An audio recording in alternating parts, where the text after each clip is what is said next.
Hi everybody, happy Saturday. Welcome back to our channel. I'm doing some cleaning around the house and I went to go in and wipe down the microwave and I noticed how disgusting it is. You know, 3 kids home for the summer, 3 adults. I seem to be the only one who cares about cleaning it throughout the week and the weekends. So today we're going to do something a little different. We're going to use an all-natural cleaning method because I don't like using chemicals in the microwave. I think it's bad for cooking food.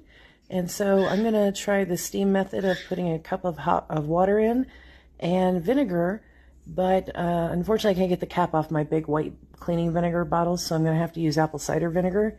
And what this does is it's going to loosen all that crud that you see in there. When you heat up the water, it produces steam in the microwave and it'll loosen all that up. And the vinegar will help deodorize any food smells in there.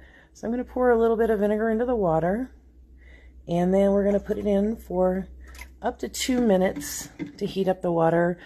Some people who do this method say it only takes about 30 seconds, but I like to put it in for up to 2 minutes to get the water good and hot so that it really steams off any grime and whatnot in the microwave. And then when that's finished, I will take the water out and I will wipe it down with a clean cloth. So we're going to try this, and it should take all the grime off the microwave. Have a great Saturday.